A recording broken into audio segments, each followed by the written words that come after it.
Olá, irmãos. A graça e a paz do Senhor Jesus seja com você, aí dentro da sua casa ou no ambiente que vocês estiverem. É uma alegria a gente poder, mesmo privado do contato físico, poder ainda ter comunhão, né? Abra suas Bíblias aí em Romanos, no capítulo 7. Nós vamos ler do verso 18 até o verso 25, dando continuidade na nossa série Espiritualidade Emocionalmente Saudável. E hoje nós vamos conversar a respeito do nosso verdadeiro eu e a crise que Paulo tinha envolvendo toda essa questão, né? Romanos capítulo 7, verso 18 ao 25. O apóstolo Paulo vai dizer: eu sei que em mim, isso é, na minha natureza humana, não há nada de bom. Pois eu quero fazer o que é certo, mas eu não consigo. Quero fazer o bem, mas eu não faço. Não quero fazer o que é errado, mas ainda assim o faço. Então, se faço o que não quero, na verdade não sou eu quem faz, mas o pecado que habita em mim. Ou seja, Paulo está falando de um contraste entre o verdadeiro eu dele e o antigo eu que ainda é presente. E ele continua: assim, descobri que existe uma lei que habita em mim, ou seja, há um princípio geral na minha vida. Quando eu quero fazer o que é certo, percebo que o mal está presente em mim.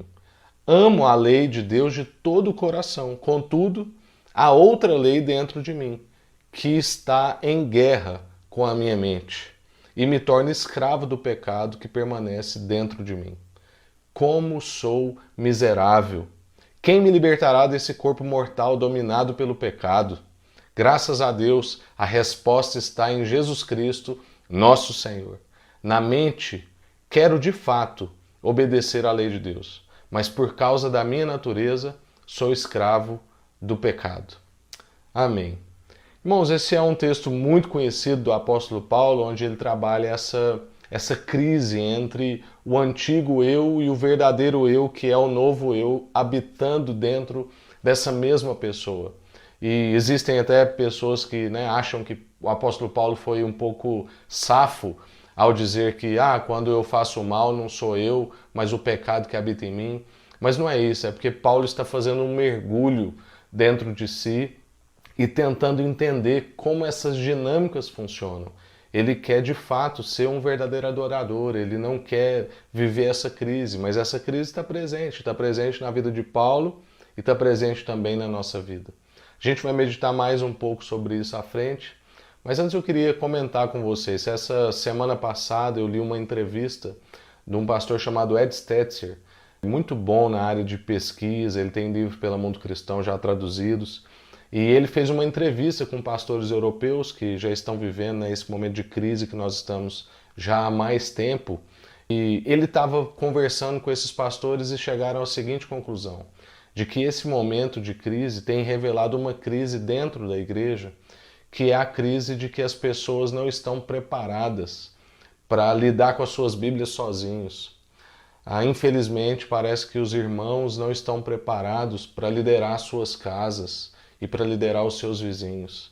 E infelizmente, então, a gente perde uma grande oportunidade nesse momento onde as pessoas estão procurando por esperança e desejosos de esperança, e num momento oportuno para receber a respeito da nossa fé, muitos de nós, infelizmente, não estamos capacitados, competentes ou até apaixonados o suficiente para compartilhar essa palavra, seja com a nossa casa ou com os nossos vizinhos, ou mesmo ministrá-la na nossa própria vida.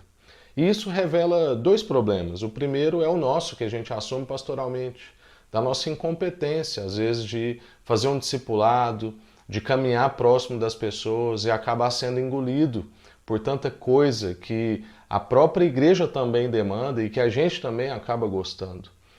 Mas não só isso, também esse fato revela o espírito da época. Uma época onde quer tudo rápido e tudo é muito superficial. Então, eu fui muito exortado por essa matéria, essa entrevista com esses pastores europeus, e quero trazer isso para os irmãos, porque nesse tempo que a gente está vivendo, isso é um enorme prejuízo. Tanto pelas nossas rotinas dentro de casa, que poderiam estar sendo muito mais eficazes se a gente tivesse mais sabedoria bíblica aplicada ao nosso cotidiano. Mas não só isso. Esse momento que a gente está vivendo traz um prejuízo nesse sentido também, porque a gente não consegue compartilhar nas oportunidades que nós temos com amigos que estão totalmente abertos nesse momento para ouvir sobre a nossa fé e a nossa esperança. E aí, provavelmente, você que me escuta, você deve ouvir isso e falar assim, nossa, poxa, realmente, isso é muito importante. E se eu te perguntar, você vai falar assim, não, saber das escrituras, ter sabedoria bíblica, isso é muito importante, realmente. O conhecimento da palavra de Deus, eu saber guiar minha casa, eu poder compartilhar isso com os meus vizinhos, eu ter essas verdades cravadas no meu coração. Você pode dizer que tudo isso é importante, mas você vai dizer isso intelectualmente. Intelectualmente você diz que sim, mas muitas vezes não é isso o que as nossas rotinas, a nossa vida demonstra. Às vezes a nossa rotina está demonstrando que o anseio do nosso coração é outro. As nossas expectativas são outras. E até quando a gente pensa em relação às Escrituras ou sobre o nosso Deus, a gente pensa sobre como isso pode nos favorecer, nos ajudar, nos prosperar, mas não como isso pode cravar no nosso coração, não como isso talvez pode guiar a minha casa, não como isso talvez pode me ajudar a compartilhar com os meus vizinhos. E é justamente isso, esse conflito que o apóstolo Paulo está narrando para nós. Quando muitas vezes a gente entende e concorda com uma coisa intelectualmente, mas no nosso coração isso não desce, isso não é aplicado à nossa rotina. Parece que há uma luta entre dois eus dentro de nós. Somos um povo que tem dentro de si essa luta entre o velho eu e o novo eu. Mas, irmãos, a verdade é que quem nós somos, na realidade, é essa identidade do novo eu, é a identidade em Cristo Jesus. Essa é a nossa gênese. E por isso a gente precisa meditar e aprofundar em conhecer isso, para que o velho eu fique cada vez mais apagado e esse novo eu, que na verdade é a nossa verdadeira identidade, possa se manifestar e transbordar de nós, abençoando outras pessoas ao redor. E como é que Paulo fala dessa guerra? E é aí que a gente quer entrar, e hoje eu quero trabalhar duas coisas com vocês. Quero trabalhar a questão da guerra com a mente e também quero trabalhar como é que Paulo nos leva a fazer um olhar para dentro de nós. A primeira coisa que Paulo então fala sobre essa guerra é a guerra com a mente. Paulo vai dizer, eu amo a lei de Deus de todo o coração. Contudo, há outra lei dentro de mim que está em guerra com a minha mente. Ou seja, Paulo identifica que ele quer uma coisa, mas muitas vezes ele entende isso intelectualmente, mas muitas vezes ele não consegue romper com isso. E o livro de Romanos é todo o apóstolo Paulo falando esse contraste entre lei e graça, aprofundando na questão da lei e não abandonando a lei, porque Jesus também não abandonou, Jesus cumpriu. E qual é a questão da lei de Deus na nossa vida? E a gente precisa entender isso porque Paulo fala repetidas vezes nesse capítulo que a gente está meditando, inclusive nos versos que nós lemos. A lei de Deus mostra a nossa necessidade de salvação. E isso é uma bênção para nós. A lei é muito importante, principalmente por causa disso. Ela mostra a nossa incompetência, ela mostra a nossa distância. Ela diz para nós o quão nós necessitamos ser salvos, o quão nós precisamos ser socorridos, o quão distante nós estamos do projeto que Deus fez para nós. Ela por si só, a lei, já se mostrava impossível de se cumprir quando foi feita, lá no Antigo Testamento. Mas, ao longo da história, nós, seres humanos, fomos criando mecanismos para tornar possível passar a perna na lei, ainda que fosse publicamente. Por quê? Porque eu consigo manipular os meus comportamentos. Mas a lei não se trata de comportamento e a palavra de Deus não se trata de comportamento e o reino de Deus não se trata de comportamento, mas do coração. O reino de Deus, os princípios bíblicos, a vontade de Deus para mim e para a sua vida tem a ver com o nosso coração e não com os nossos comportamentos. não é simplesmente melhorar a sua agenda, ir em coisas que você não ia, deixar de fazer algumas coisas que você fazia. É muito mais do que isso. É mudar os desejos do nosso coração, a intenção do nosso coração, é corrigir a bússola do nosso coração. Então Jesus, ele traz para nós essa perspectiva do coração em relação à lei e dificulta a nossa vida. Porque agora não é mais possível querer passar a perna na lei de Deus. Não basta a gente acertar no comportamento. É preciso a gente reconhecer que há essa guerra dentro de nós e que nós somos incompetentes para nos salvar. Somos incompetentes para acertar. Não somos aptos a merecer. Precisamos de uma salvação que venha externa a nós. Precisamos de um socorro que não está dentro da gente, mas que vem externo a nós no sentido de que é Cristo vindo até nós, aquele que desceu às partes mais baixas da terra, aquele que, como nós estamos dizendo nessa semana, cumpriu a sua jornada rumo ao madeiro, à cruz, para que eu e você pudéssemos então ter acesso a essa mesma vida que ele tinha, a essa salvação, a essa vida de eternidade. Então a gente precisa reconhecer que há essa guerra dentro de nós e que há uma incompetência a respeito da nossa salvação e que não há nada que a gente faça para justificar ou para merecer. Então, irmãos, esse tempo que nós estamos vivendo agora, esse tempo de crise, esse tempo de sofrimento, esse tempo de isolamento, como eu comecei aqui reclamando, a distância, o fato de a gente não conseguir estar junto, isso nos angustia, isso nos entristece. Mas esse momento que a gente está vivendo, para além dessas coisas, e aí eu quero chamar a sua atenção, ele revela alguns ídolos. Ele revela alguns desses problemas que nós já conversamos até aqui, que estão dentro do nosso coração. Coisas que vêm antes de Deus e das suas verdades para nós. Que ainda que a gente diga intelectualmente, não, a minha vida é Deus em primeiro lugar. Eu quero as verdades de Deus para a minha vida. Ainda que a gente diga e pense intelectualmente a respeito disso, parece que no nosso coração, e esse tempo está revelando isso, existem coisas anteriores. Esse tempo está revelando muito dos ídolos da cultura. Né? Nas últimas 2 semanas eu tive o privilégio de participar de reuniões, uma com um líder, um pastor, líder de líderes, que mora no Canadá, e outra com um líder americano que atua muito na área de liderança, e também com um pastor daqui do Brasil, plantador de igreja, supervisor de muita gente, líderes, pastores de pastores. E ambos, né, todos os 3, têm essa mesma percepção de que esse tempo de crise está revelando os ídolos da época e inclusive mostrando, porque a época não é a época coisa, a época envolve a gente. Então também está mostrando ídolos do nosso coração. E quais são muitas dessas coisas que vêm antes de Deus e das suas verdades e são ídolos para nós? Riqueza, saúde, segurança, o nosso conceito de liberdade, que às vezes está ligado a dinheiro, ou a saúde, ou a segurança, prazer, conforto, conveniência, e uma das coisas que é muito velada, mas nesse momento fica muito evidente, é o nosso senso de imortalidade. Todo mundo fala que sabe que vai morrer um dia, mas a gente vive como se não fosse. A gente vive como se fosse imortais. E esse tempo revela para nós a nossa vulnerabilidade, a nossa fragilidade, como a gente meditou na quarta-feira passada.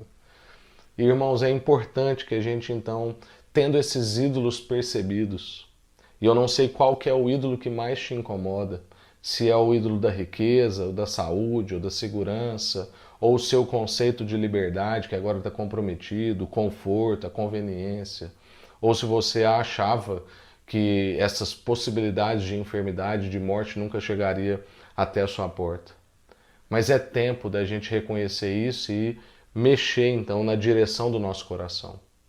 Nossa grande crise, irmãos, lá no fundo, e que mostra essa guerra que Paulo está lutando, é justamente que a lei de Deus estabelece uma violação na nossa soberania absoluta.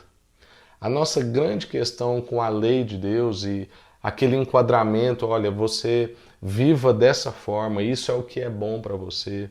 Sabe o que isso viola a gente? Muitas vezes a gente não gosta de viver, porque às vezes a gente até gosta de ouvir, mas a gente não gosta de viver.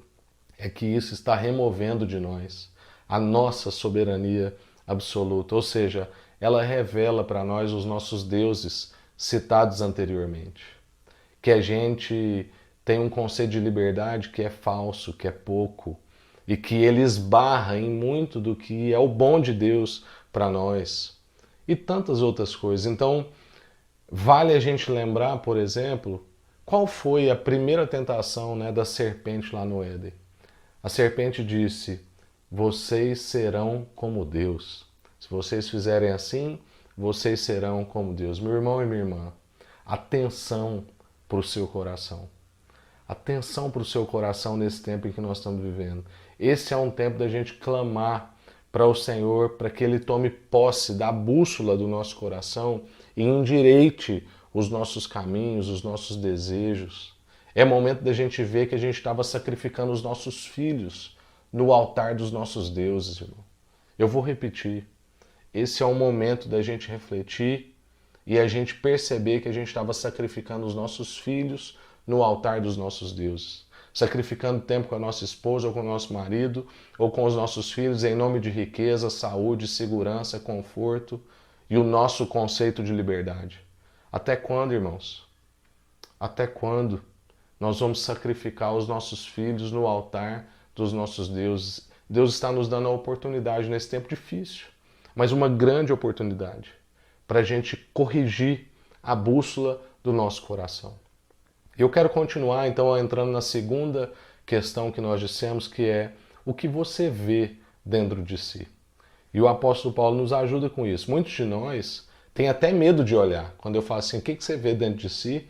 Pode ser que você pense assim, não quero nem ver. Mas Paulo ele está fazendo, então, uma viagem, um trabalho profundo de olhar para dentro de si e descobrir questões gravíssimas no seu coração. Ele não tem medo de fazer isso, e a gente também não deve ter medo. E Paulo não tem medo de fazer isso porque ele tinha certeza de uma convicção, que ele diz justamente na sequência do texto. Qual era a convicção de Paulo? Ele falou assim: como eu sou miserável, quem me libertará desse corpo mortal dominado pelo pecado? Aí vem a resposta dele. Graças a Deus, a resposta está em Jesus Cristo, o nosso Senhor. Então por que Paulo não tem medo de entrar dentro de si e perceber essas questões muito graves que estavam no seu coração? Porque ele tinha certeza de que, graças a Deus, a resposta está em Cristo Jesus e não no seu esforço e não nas suas capacidades. Nós estamos aqui, não é falando de você fazer uma viagem interior e você olhar no espelho e falar que você consegue, que você pode e que você é suficiente. Não. Nós estamos falando de a gente reconhecer tudo isso, mas lembrar do Salmo 139, daquele que nos conhecia desde o ventre da mãe e que conhece o nosso início e o nosso fim e que está empenhado em formar a gente e ver Cristo formado em nós. Então, irmãos, Paulo não tem receio de Deus porque ele não desconfia de Deus. E eu suspeito, porque eu também vejo isso na minha vida, que muitas vezes nós não queremos aprofundar em algumas coisas, não queremos mexer em algumas coisas, não queremos entregar tudo e totalmente a nossa vida ao nosso Senhor, porque no fundo a gente não confia nele. A gente não é como Paulo. Paulo confia e sabe que Cristo é suficiente para ir trabalhando na vida dele e terminar o que começou. Tratar os desejos desviados do coração dele e redimir o coração dele. É um trabalho duro, árduo e longo, mas ele vai se completar. Como está escrito lá em Filipenses, no capítulo 1, verso 6. Tenho certeza de que aquele que começou a boa obra em vocês irá completá-la até o dia em que Cristo Jesus voltar. Aquilo que ele começou, ele vai terminar. Isso é uma promessa, irmão. Então, meditando sobre isso, eu me deparei com esse fato de que muitos de nós têm receio, às vezes, de entregar a vida toda diante do Senhor. Temos receio de que a vontade de Deus seja feita na nossa vida. No fundo, nós desconfiamos de Deus. Parece que alguns de nós têm medo, porque a gente olha algumas histórias bíblicas e fala assim: meu Deus, eu não quero viver isso, eu não gostaria disso. Irmão, olha ao seu redor. A vida é dura, curta e incerta. Esse não é o nosso lugar, somos peregrinos por essa terra. independente de qual vai ser a sua atitude, a sua vida não vai ser fácil. Mas ela pode ser mais segura. E isso não quer dizer fácil nem protegida. Mas ela pode ser segura em Cristo Jesus.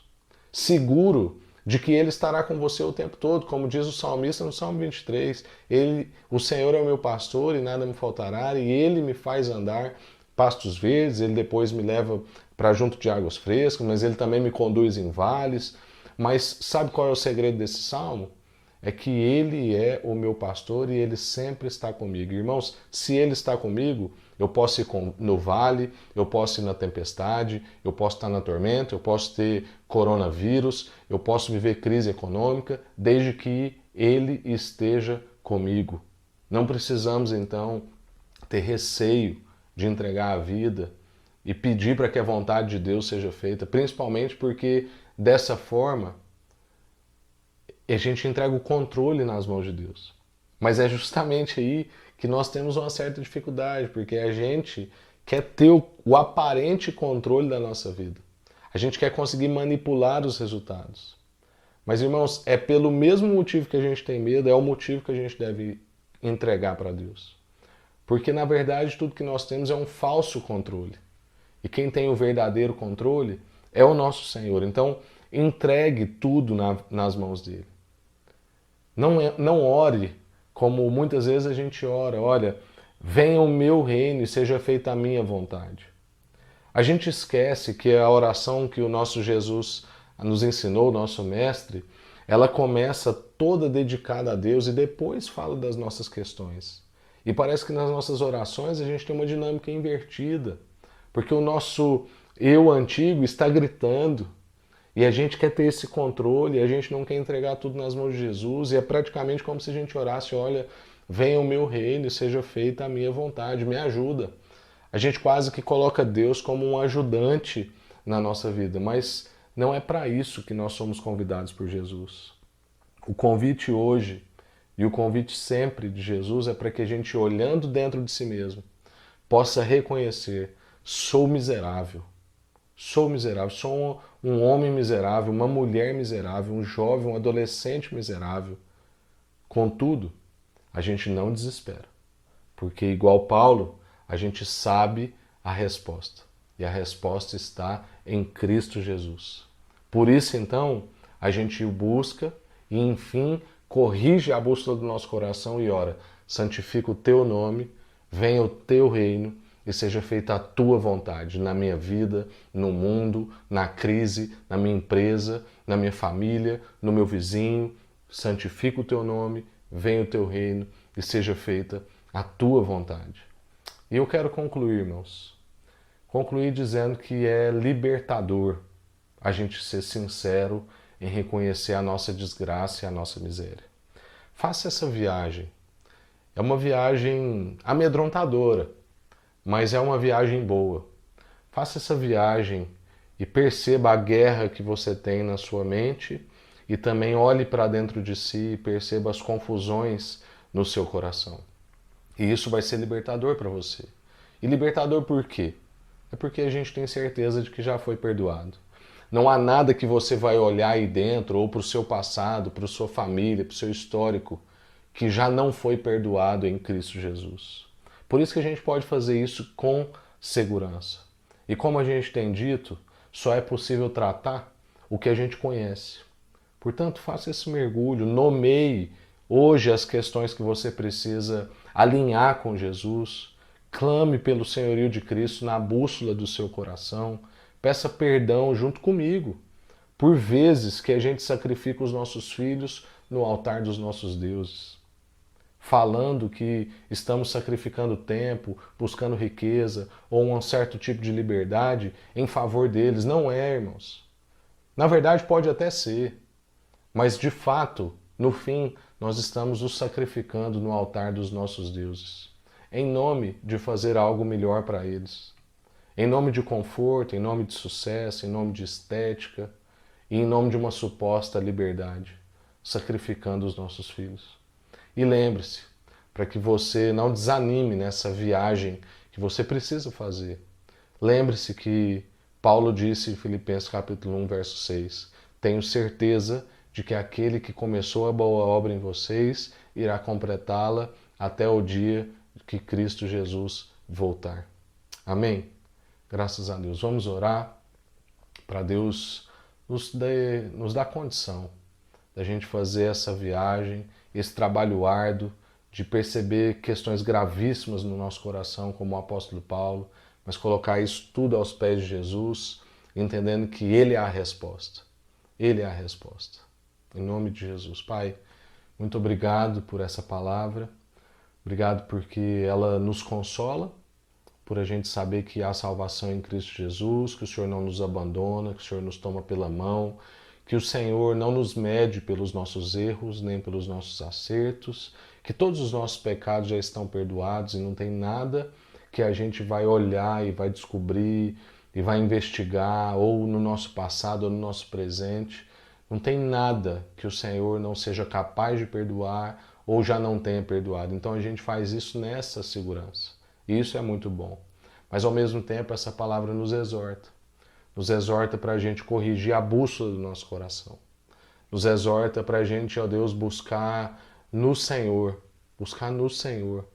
o endireitamento dos nossos desejos.